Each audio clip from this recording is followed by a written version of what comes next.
The Little Match Go. A big shout out to Ben, Jay, Kelly, Angela, Katerina, and Monsieur Pompadour for requesting today's story.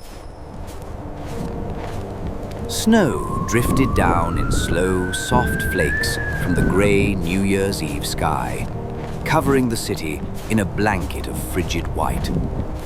It lay thick on rooftops, weighed down branches of bare trees, and muffled the sound of footsteps on the cobblestones. The streets were busy with people hurrying to their warm dinners, their celebrations, and their waiting families. Laughter spilled from doorways, chimneys puffed out ribbons of smoke, and windows glowed with the rich amber of indoor lamps. But the warmth stopped at the threshold of each door. Out on the street, the cold ruled everything, sharp and merciless. Down one narrow lane, between tall buildings that blocked the wind only enough to let the cold settle heavily, walked a small girl. She wore no hat, no scarf, and no shoes, her little feet red and raw from the cold. Each step felt like stepping on needles of ice. Her thin dress hung in stiff folds, frozen at the edges. Her fair hair, once soft and curly, now clung in damp strands to her cheeks. She held a single large box of matches, half empty, half precious, as it was the only thing she had been sent out to sell by her stepfather. If she returned home without coins, she knew what awaited her: harsh words, colder treatment, and perhaps even punishment. But still, the coins would not appear simply because she wished for them. One by one, she walked past warm homes where scents of roasted goose, baked apples, and cinnamon drifted into the freezing air. She breathed them in as long as she could, letting the aromas warm her thoughts, if not her skin. People passed by her without seeing her, without noticing the trembling of her fingers or the purple tint of her lips. Some were wrapped in fur coats, others carrying gifts or lanterns. All of them were looking forward to the turning of the year. No one stopped. No one bought a match. No one offered a kind word. She pressed closer to building walls, shielding herself from gusts of wind. Her stomach ached with hunger. Her eyes stung with the cold.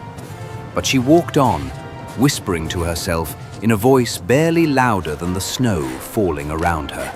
Just one match. Someone must need one. But no one did. By late evening, her fingers were stiff and her toes were numb. She could no longer feel the ground beneath her. Lights in the homes around her glimmered more brightly, now festive, beautiful, unreachable. She dared not return home empty-handed. The thought of her stepfather's anger frightened her just as deeply as the cold did. And so she wandered on, unseen in a city full of people, as the last hours of the year slipped quietly away. At last, unable to bear the cold any longer, the girl crouched down in a narrow recess between two houses. It offered little shelter, but at least the wind did not cut through her there. Shivering uncontrollably, she looked down at her fingers and thought of the matches she carried. How often had she been told that they were not for her to use? But what did it matter now? She was so cold, she thought she might break like a frozen twig. Perhaps, she thought, just one match, one small flame to warm her fingers. She pulled a match from a bundle. Her stiff fingers fumbled with it, but with a tiny scrape, psst, it flared to life. The flame was small, flickering like a golden petal in the wind, but it glowed so warmly that she gasped. The light wrapped around her like a soft shawl. She cupped the flame with her hands and leaned closer. In the glow of the match, the cold wall in front of her vanished, replaced by the image of a room, a warm room, bright with firelight, a great heath blazing. She could almost feel the heat pouring from it, could almost imagine stepping inside and holding her frozen hands before the fire. She smiled through chattering teeth. Her toes tingled as if they were beginning to thaw. She lifted her feet from the snow to warm them, but just then, the match burned out. The vision vanished. The hearth was gone. The warmth disappeared. And the girl sat once more in the dim alley, the biting cold settling over her like a heavy blanket. Her fingers, though, remembered the warmth. They longed for more. She quickly struck another match, and with it came another vision. This time, she saw a long table draped with fine cloth. Upon it lay dishes of every kind. Steaming potatoes brushed with butter, pastries dusted with sugar, fresh loaves of bread still warm from the oven. At the center of it all was a magnificent roasted goose. The goose seemed alive in the vision, not walking, but moving gracefully as though carried forward by invisible hands. It came toward her. She reached forward, and the match burned to her fingertip. The feast vanished, leaving only the empty alley and her growling stomach. Desperate to bring back the warmth of the visions, she struck a third match. At once, the alley brightened. The walls dissolved, and she found herself standing before a towering Christmas tree, larger and more beautiful than any she had seen through the windows of wealthy homes. Its branches sparkled with colored glass ornaments and candles glowing like stars. At the very top sat an ornament shaped like a shining angel. The girl's eyes widened. She reached up toward the tree, her heart swelling with wonder. But then, something unexpected happened.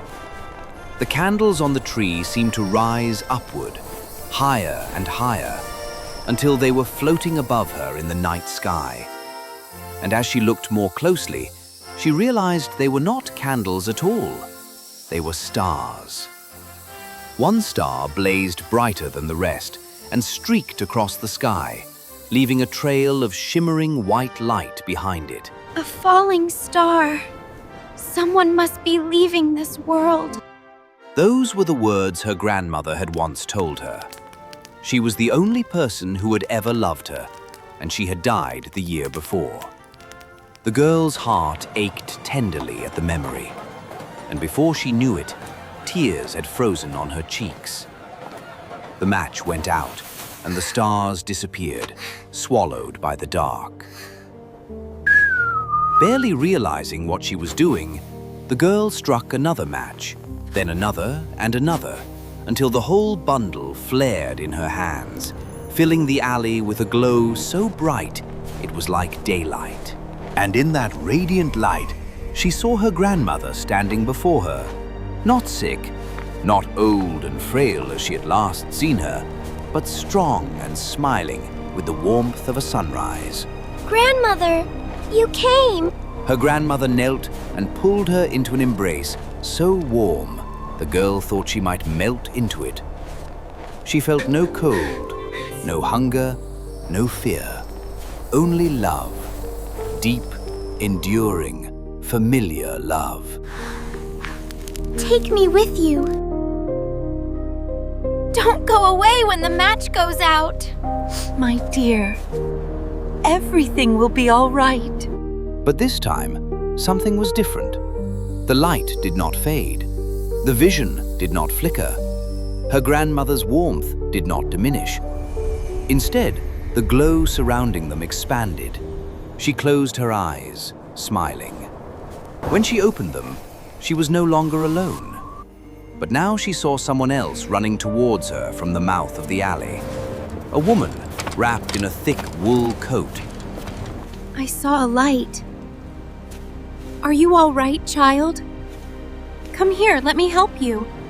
The girl could not speak. Her lips were too cold, her voice too weak.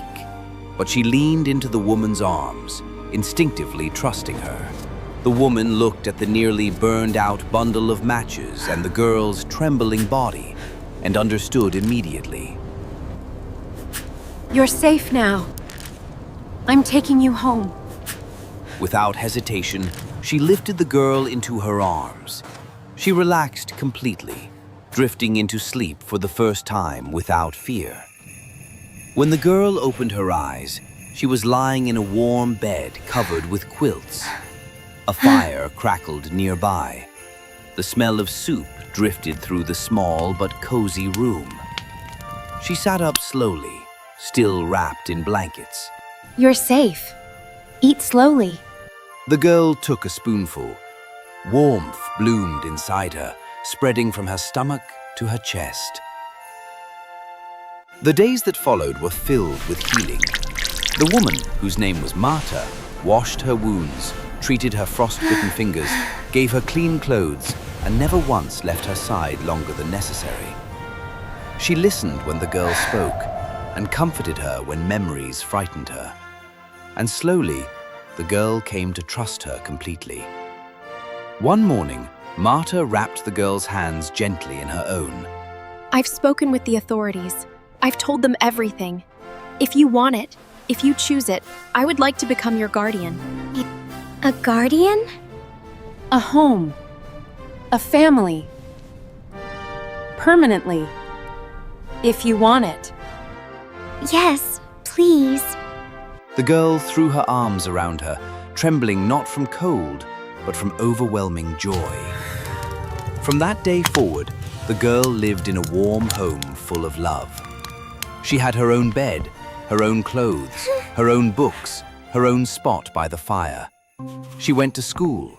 She learned to read. She laughed often. She grew confident, curious, and bright. Marta became not just her rescuer, not just her guardian, but her mother in every possible way.